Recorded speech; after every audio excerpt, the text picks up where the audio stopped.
All right. So, had some people ask, like, what's the first thing that they should do when they get Pro Quick Draw? So I'm going to give you a rundown of that. Um, and the first thing that you're going to want to do is you're going to start with your formations. Now, if you look here, some things that you want to decide on is if you want your players, when you put routes in, to match the same color as the filled in receivers, uh, you think of that first, all right? Because and that's going to impact some decisions as we make our very first formation here. If you don't, then this next thing I'm going to show you is not that big of a deal. But if you do and you want these to match, then then you're going to want to pay attention to this. So the first thing you're going to do is start by making some formations. All right. Um, and your formations you're going to make by getting into this play editor.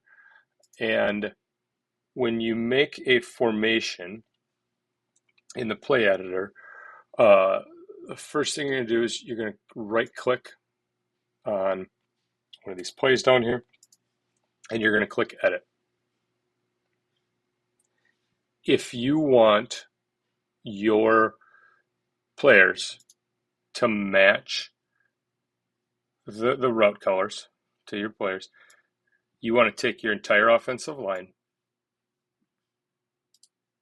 you want to format object, and you're going to fill the color black, and then you're going to turn the transparency all the way up to 100%. The reason that we do that is because if I were to put a shape on this player right here and fill it, it's going to go the same color as the fill. If you leave your lineman white, those line colors are going to be white because they're filled white. So when by changing it black and then changing the transparency, PowerPoint thinks those are filled black. So now when you go to put blocks on these guys, it will be black. Okay. Otherwise, if you go up here to this one and I put these on here, okay, my guess is those were changed. Those are the default ones. But if you don't, if you leave them white, which is the default, oh, here's, okay,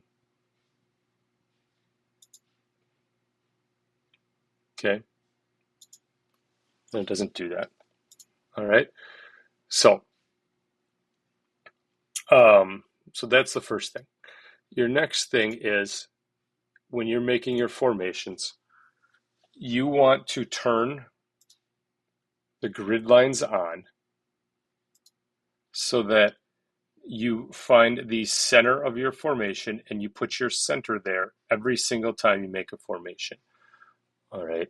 And that sounds, maybe it doesn't make a ton of sense yet, but I'll show you why you want to do that. The reason why you want to do that is later on, when you start dropping defenses in,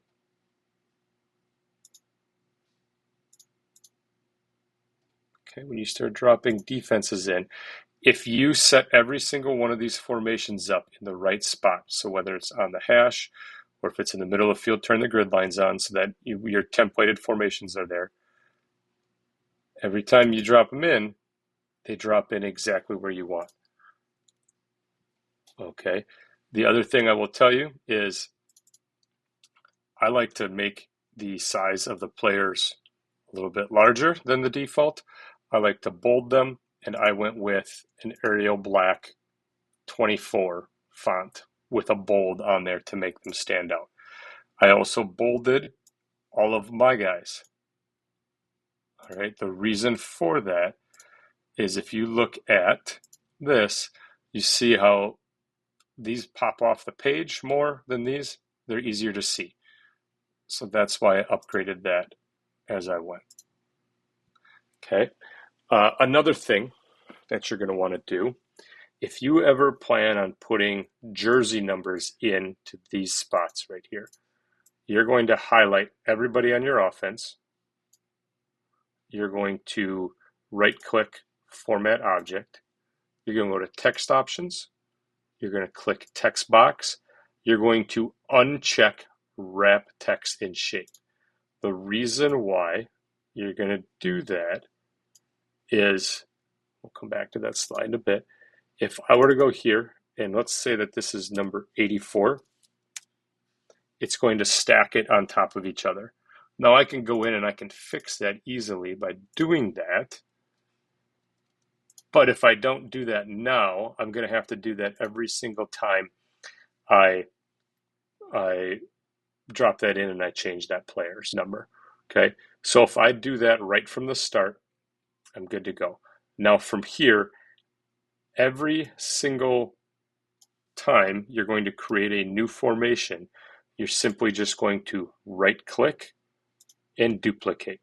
So I call this left formation. If I want to drop right formation, I'm just going to grab all these people. I'm going to group them.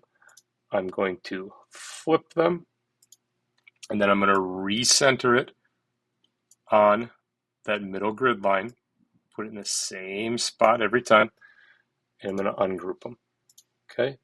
Now I'm going to, and then I'm going to change the name down here. So I could call this one Gun Right. Okay, so now let's make Gun Right twins. So I'm going to duplicate. I'm going to grab him. I'm going to put him over here.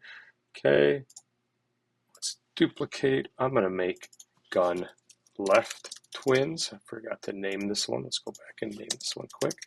Gun Left twins. Okay, so now I'm going to make Gun Left twins. I'm going to grab, group, flip, and then recenter. Okay, every single time recentering. Now you might put some on hashes, right? And I just put an LH for left hash there, or an RH for right hash there. Okay, and that's an easy way of doing that. All right. So now, as you hear my dog bark, now, why was I so adamant about putting them right in the middle? If you do that, then later on you can save a bunch of time when you say, well, I want to drop power. So I'm going to put, I'm going to drop a defense in, move these guys a little bit. All right. I'm going to drop power versus a 4-3. Now you can drop power versus a 4-3 every time you want to draw it up, or you can template it and you can say that we're going to run power left versus 4-3. Okay, there it is. If you have it templated correctly and you put that in the middle every single time, you can draw your run scheme one time and never have to draw it again as long as it's against one of those defenses that you put it against, right? You might have to make a minor adjustment, slide that guy there, whatnot. No big deal. But as long as you do that, you can make it really easy on yourself for creating these playbooks as you mass create, okay? So once you create your formations, then you're going to export them, pick the folder that you want to do, file for each slide. If you want to export all of them, you can do that, or you can select a range if there's only certain ones that you want to export. Check slide notes for text. I exported them into my formations folder. So I went into my formations. When I did it, I exported them all just into here, and then I sorted from there. My formations look like this. I have right, left, and rip Liz as my two main formation structures. I then have them broken down as gun, pistol, and under center formations, and then I broke them down by personnel. So I go, all my 21 gun formations are in here, from hashes. All of my 11 gun formations are here. All my Rip and Liz under centers are in here. And then when I want to find one, I simply search for it. So I'm just going to go 21 gun right king. Okay, click, add it in, and it drops it in. All right. So that is when you are making your formations, the very first thing you want to do is follow those instructions. I would spend the first couple days that I have Pro Quick Draw simply making these formations. Once I have the formations done, I would then go and I would make these defenses. All right. So then I would do the same thing I just did there. Right click, edit. I would make it with the defenses and I would put them there. You can drop a formation in here to make sure that you're lining these defenses up the way you want them to be, but then delete the formation when you are done. I have a formation down here as simply a template. I'm never going to add this into something, but it helps keep a formation in my it's down there.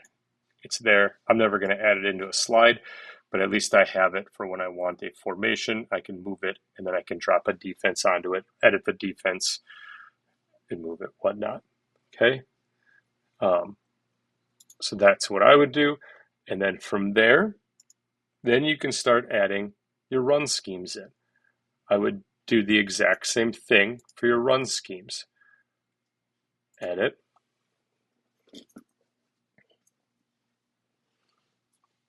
Okay. Create a formation template. Leave it in there. Duplicate. Drop the run scheme. And then delete the offense and the defense. Again, making sure that you have it centered exactly in the same spot every time. Then you don't have to adjust and you don't have to redraw a play every time. Name it down here at the bottom of the screen. All right, draw up your run game. You could do the same with your passing game and passing concepts if you want. I hope this helps you in terms of your first couple days with Pro Quick Draw. If you have any questions, reach out. And I hope that this saves you a lot of time and it helps you to become really productive and get your off season and game planning and everything like that off to a great start.